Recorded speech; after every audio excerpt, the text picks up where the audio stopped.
Nedjma Bouakra, bonjour. Bonjour Benoît. S'il fallait changer quelque chose comme chaque jour, ou comment tenter d'améliorer peu à peu les choses dans notre société aujourd'hui, il est question d'échec scolaire.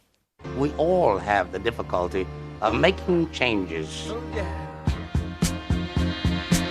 Et s'il fallait changer quelque chose? It is in times of great change that we see the best and the worst of people. L'école française se distingue parmi les systèmes éducatifs des pays de l'OCDE. L'inégalité scolaire entre les élèves bat presque tous les records et se positionne à la 23e place sur 24 pays classés. Qui dit inégalité scolaire, peur de l'échec et de toutes ces petites et grandes vexations sagement tues dans les classes, dit souffrance à l'école et oui, bien avant, celle au travail. 140 000 jeunes trouvent la porte de sortie du système éducatif chaque année. Sans diplôme, ils sont exposés à un avenir professionnel particulièrement compromis. Et c'est un lourd dossier de la rentrée ministérielle, la lutte contre le décrochage scolaire. Le président de la République a fixé un objectif fort, réduire ce chiffre de moitié d'ici la fin du quinquennat. Il paraît que les élèves qui n'ont pas peur d'échouer réussissent mieux. Bonne rentrée, Mr. President. Autrefois, il y avait ces doubles réseaux. Il y avait le réseau primaire supérieur et puis il y avait le secondaire. Il y avait les gens qui n'allaient jamais au lycée puis ceux qui y allaient. Bon. Là, ils sont tous dans le collège unique. Ensuite, ils vont au lycée.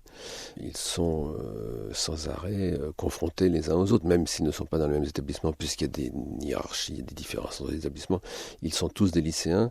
Ils sont tous dans le lycée français. Une vaste gare de triage où on trie à vue. Bertrand Ogilvy, psychanalyste, professeur de philosophie, il observe de sa pratique, celle du divan et de l'enseignement, une surenchère d'agencements politiques producteurs de violence. La demande constante faite aux individus de plus de performance et l'intériorisation au retour de cette requête. Une logique qui divise et malmène. Et puis, pourquoi faire ce palmarès ? Souhaite-t-on amener toute une classe d'âge au bac, à la licence, ou simplement sélectionner les plus aptes ?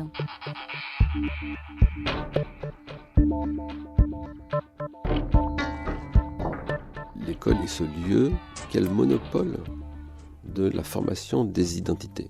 Et en ce sens, elle se doit de produire de la hiérarchie et de l'exclusion. On prend l'enfant, l'adolescent à un moment donné, et on lui fait passer un exercice, etc. Et ce jugement instantané devient la photographie, en quelque sorte, de la totalité de ce qu'il est. Il ne peut pas se défaire de cette identité qu'on lui a accordée. C'est cruel et humiliant, mais c'est l'assignation des places. Les enfants rentrent à l'école, ils acquièrent très vite une identité, un rôle, et puis ils n'en sortent pas en général, enfin, sauf exception. Et qu'est-ce que ça coûte aux enfants, ça ? Ce que ça coûte aux enfants, ça coûte très cher, parce que cette évaluation à laquelle ils sont soumis, elle s'accompagne d'un jugement moral.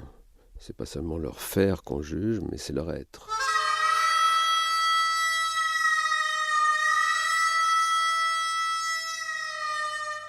Depuis que l'école républicaine a été inventée, depuis qu'elle a connu son régime de croisière, c'est une institution qui a toujours produit du tri, de la hiérarchie et de l'exclusion.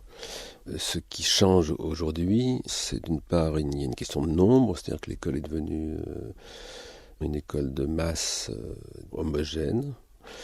Donc tous les Français vont à l'école, mais du coup la hiérarchisation, l'exclusion se voit plus. Mais du point de vue de la structure même de l'institution, qui est une institution excluante, là il n'y a rien de nouveau. Excluante alors qu'elle a davantage inclus. C'est étonnant. Elle est devenue mixte, les enfants des campagnes sont devenus bacheliers, donc plus elle inclut, plus elle exclut. Quand je parle d'exclusion, je veux dire que le fait d'avoir le baccalauréat aujourd'hui ne donne pas une place privilégiée. La majorité des enfants sortent de l'école en ayant le sentiment qu'ils n'étaient pas à la hauteur de ce qu'on leur enseignait, et donc d'instiller peu à peu dans leur esprit l'idée que la maîtrise de la parole, la maîtrise du savoir, la maîtrise de la prise de parole était quelque chose qu'il fallait en fin de compte déléguer à ceux qui savent.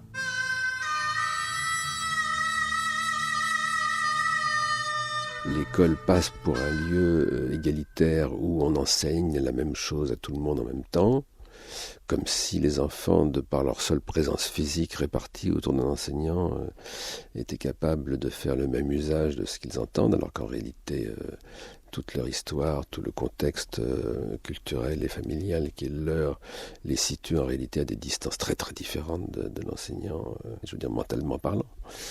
Et cette hétérogénéité, elle est invisible. Ce qui est visible, c'est qu'ils sont tous là, on leur parle tous de la même façon, etc. Bon, ça, c'est très pervers, parce qu'ils ne peuvent ressentir cette incapacité à assimiler ce qui se passe que comme quelque chose qui relève de leur responsabilité, de leur faute, alors qu'en réalité, c'est la structure qui est fautive.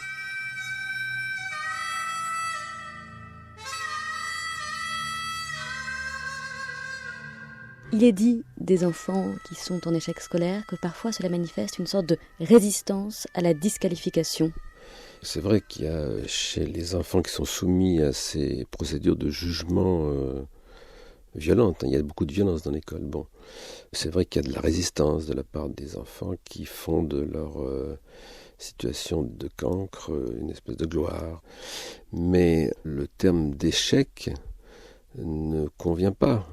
Un échec, par définition, c'est le signe d'un système qui ne fonctionne pas, qui échouerait par rapport à ses objectifs. Bon, en réalité, l'école française, en tant qu'elle produit une minorité de réussite et une majorité d'échecs, elle est parfaitement fonctionnelle. C'est son rôle, c'est quand même sa fonction sociologique, politique et historique fondamentale. Donc cet échec scolaire est en fait une réussite de l'institution. Imaginons une école qui soit complètement égalitaire, c'est-à-dire qui parvienne par des procédures pédagogiques sophistiquées à faire sortir tous les enfants de l'école avec un niveau de savoir et de compétences égales. Il y aurait une injustice vécue. Comment ils accepteraient ensuite de rentrer dans le moule de cette société hiérarchisée qui est la société française ?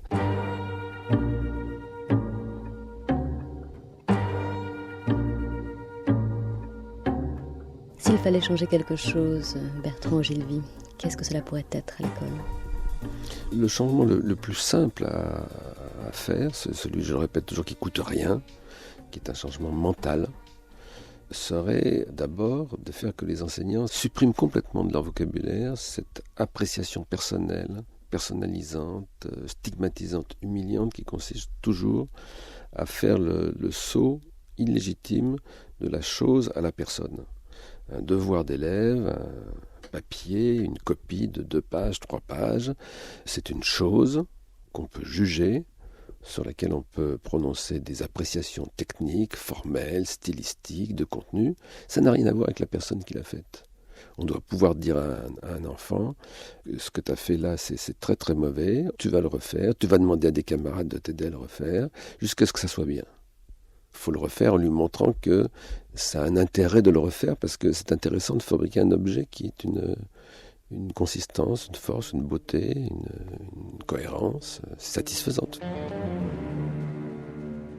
Je rappelle la formule de Stella Baruch, qui est une professeure de mathématiques qui a beaucoup réfléchi sur ces questions pédagogiques. Elle dit « On ne doit jamais évaluer en phase d'apprentissage ».